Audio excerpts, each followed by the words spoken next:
Começa agora, programa Painel Livre, com Marconi Viana. Olá, boa noite. Mais um programa Painel Livre aqui pela TV Vale. Hoje vamos falar sobre ansiedade e depressão. Quem veio conversar com a gente é a psicóloga clínica Jaqueline Almeida, que atendeu o nosso convite. Ela que é da Clínica Viver aqui em Diamantina.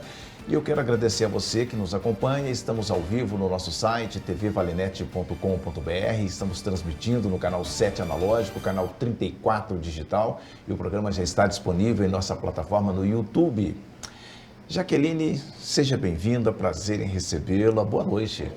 Muito obrigada, Marconi. Boa noite. É um imenso prazer estar aqui com vocês e poder contribuir com um tema tão importante atualmente. Bom, vamos por partes, né? Primeiro, ansiedade. Como é que a gente pode definir a ansiedade?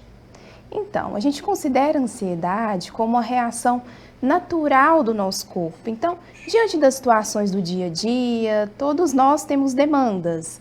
Nós temos trabalho, estudo, diversas atividades. E a ansiedade normal é essa ansiedade que nos impulsiona a realizar. Podemos dizer também que ela tem uma função protetora, pois ela faz com que a gente haja diante de situações de perigo existente. Eu ia te perguntar justamente isso, né? Se ela é sempre algo negativo ou ela pode ser funcional? É o que você acabou de dizer, né? Isso. Mas vamos lá.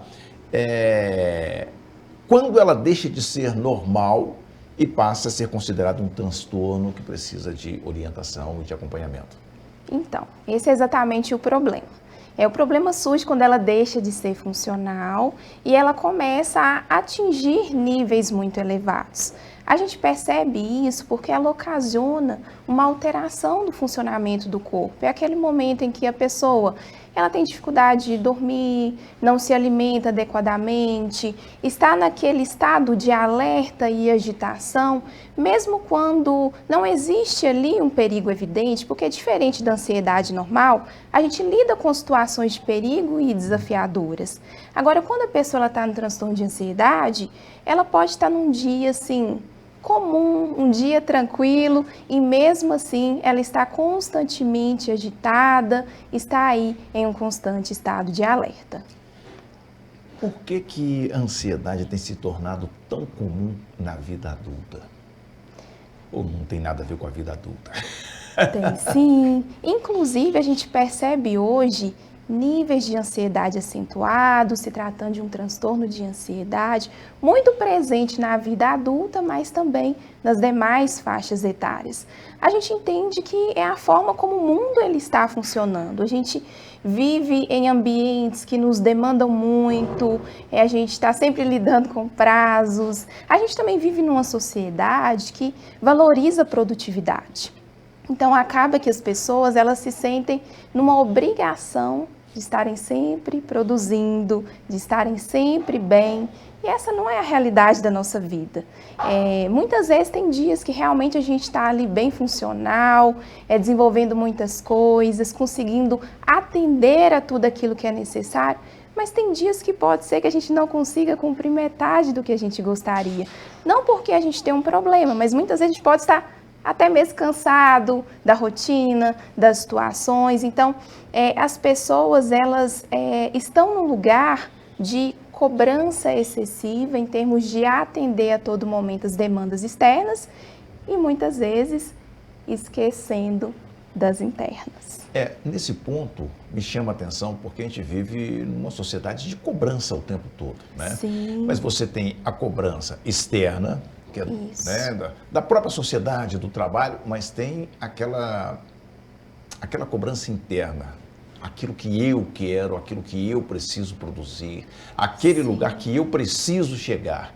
Qual afeta mais a ansiedade e a saúde da pessoa? As duas trazem grandes prejuízos e a diferença está na maneira que a gente lida. As questões externas são questões que estão fora do nosso alcance, a gente não pode controlar. Muitas vezes questões de trabalho, questões da rotina, é algo que chega até nós. E o que acontece com a gente muitas vezes? Muitas vezes a gente se cobra demais por trazer para a nossa vida muito disso que é colocado para nós. Então, qual que é o ponto aí? A gente precisa estabelecer limites. O que eu vou trazer para a minha vida, que vai ser funcional, que faz sentido para mim, que vai de acordo aí com o que eu almejo alcançar, com o meu propósito de vida, e o que de fato estão me impondo, mas é algo que de fato não faz sentido para mim trazer. E muitas vezes a gente sozinho, a gente pode ter essa dificuldade. É uma linha muito tênue aí, entre aquilo que de fato faz bem para as nossas vidas, em termos da gente trazer, e aquilo que de fato traz prejuízos. E é aí que entra a importância da psicoterapia, para que a gente de fato venha nos conhecer profundamente, para que nós venhamos equilibrar as questões da vida em termos de nos posicionar, escolhermos aquilo que de fato é importante e trabalharmos também nossas questões internas, porque muito do que a gente tem hoje de dificuldade nem sempre é o que está acontecendo agora. Às vezes podem ter situações que aconteceram aí 10 anos atrás e estão interferindo na nossa qualidade de vida hoje. Quais são os principais sintomas que a pessoa tem que ficar atenta quando ela está ansiosa? Sim, a gente percebe principalmente um estado de alerta constante, aquele estado de tensão, pensando em termos aqui de um transtorno de ansiedade generalizada, que é acompanhado aí por sintomas físicos. A gente tem alguns sintomas, mas cada pessoa vai sentir alguns de diferentes intensidades. A pessoa pode ter sudorese, taquicardia, problemas ali gastrointestinais. Então, assim, a ansiedade, quando ela está em níveis acentuados, a gente observa muito no físico também, porque nós somos esse todo integrado. Então, o nosso corpo e a nossa mente, eles são uma unidade. Então, uma disfunção no emocional vai acarretar também uma disfunção no nosso funcionamento físico. Vamos falar um pouquinho de depressão? Vamos. O que vai caracterizar uma situação além da tristeza? O que a gente considera? A gente lida com situações na vida que vão nos deixar tristes, que vão nos deixar chateados, seja questões que a gente vive, seja diante de perdas. Isso é natural. Uma pessoa num quadro de depressão, as coisas ao redor dela podem estar funcionando muito bem, até de uma maneira que ela gosta muito, mas ela não consegue sentir alegria. É como se a vida ela perdesse de fato o brilho. Ela pode estar nos lugares que ela gosta, ela pode estar desempenhando as funções que ela gosta, mas ela não consegue sentir esse prazer, essa alegria diante das situações e vivências. Isso diz de um funcionamento. Tudo que é um transtorno, a gente começa a perceber que a pessoa ela começa a funcionar assim, independente das questões externas. E como que a gente diferencia, né, uma tristeza comum de um quadro depressivo clínico? Uma tristeza comum, ela tem um motivo específico e cada pessoa ela tem um tempo, mas ela tem um período ali para lidar com essa situação de uma forma que ela vai se adaptando, podemos dizer, àquela realidade. Diante de um transtorno depressivo, a pessoa, ela perde o controle nesse sentido por estar sempre funcionando dessa maneira, independente das situações e vivências. Então, assim, ela está sempre triste, ela não consegue se movimentar, muitas vezes ela tem intenções conscientes de realizar atividades que são importantes para ela, mas ela de fato não consegue, vai alterar o funcionamento dessa pessoa por completo, em termos de alimentação, em termos de sono, em termos da sensação que a pessoa sente. Nesses quadros é muito comum as pessoas trazerem sensação de vazio, falta de sentido de vida, é aquela angústia persistente, a pessoa ela dorme e acorda, os dias passam, mas ela se sente sempre naquele lugar de desesperança. A gente estava falando da ansiedade na fase adulta. Sim. No caso da depressão, ela já afeta outras fases da vida também? Afeta, da mesma forma que a ansiedade. Acaba que, há alguns anos atrás, não se tinha assim tanta informação também em relação a essas coisas. Hoje é muito comum diagnóstico de depressão, de ansiedade infantil, por exemplo, e assim, as pessoas estão cada vez mais precocemente chegando no consultório, chegando na clínica com quadros já assim preocupantes. Então, assim, só que as causas elas são diversas. A gente considera que cada faixa etária tem desafios diferentes. Então, uma criança, por exemplo, ela está numa faixa etária que ela é muito sensível às mudanças do meio. Então, por exemplo, se ela está num ambiente instável, ela vai ter, consequentemente, uma instabilidade emocional. Os adolescentes, aquela fase de identidade, aquela fase em que pertencer a um grupo é algo que de fato é importante para eles, contar as mudanças fisiológicas, cognitivas. Quando a gente pensa também no idoso, é importante a gente pensar.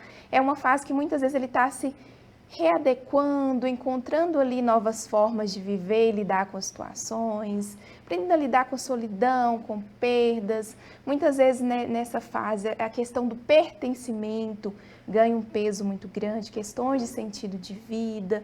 Então, assim, as intervenções, elas são realizadas considerando aquilo que cada um traz. E cada faixa etária, ela apresenta aí desafios diferentes, situações diferentes. Você disse que às vezes chega lá no consultório pessoas já em fase avançada. Sim. Mas eu acho que passou, né? Eu digo que se chegou no consultório, já se detectou. Mesmo que seja de forma tardia, mas já se detectou para poder. A gente vive num mundo assim tão individualista. O que a família, os amigos, os próximos têm que ficar atento para uma pessoa que está passando por um momento? As questões de saúde mental é algo que a gente percebe muito pelos comportamentos. Então, assim, é estar atento à forma como a pessoa está lidando com as situações, a maneira que ela reage diante das situações da vida. Então, a gente vê essas mudanças, né? Muitas vezes uma pessoa que é muito extrovertida, gosta de sempre chegar em casa, conversar com todo mundo, saber como todo mundo está.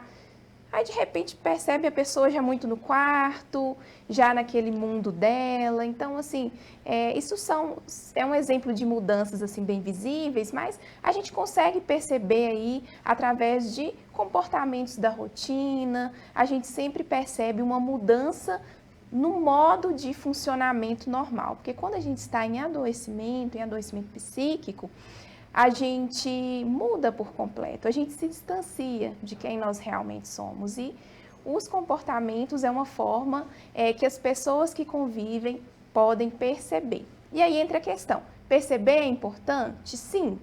E a forma de abordar isso faz toda a diferença. Uma forma acolhedora, se abrindo para conversar, para escutar, se colocando à disposição, perguntando à pessoa se tem algo acontecendo, que está ali disponível, se pode ajudar de alguma maneira, orientar, buscar uma ajuda profissional, isso é essencial e faz toda a diferença. Porque se perceber e, de fato, julgar aquele comportamento sem buscar entender em profundidade, de fato, a pessoa ela pode se fechar ainda mais e não se abrir para buscar uma ajuda. O tema é bem amplo, né? A gente tem muita coisa para falar, mas sim, a gente vai continuar esse bate-papo nosso no próximo bloco. Estamos falando com a Jaqueline Almeida, debatendo ansiedade e depressão. Voltamos já.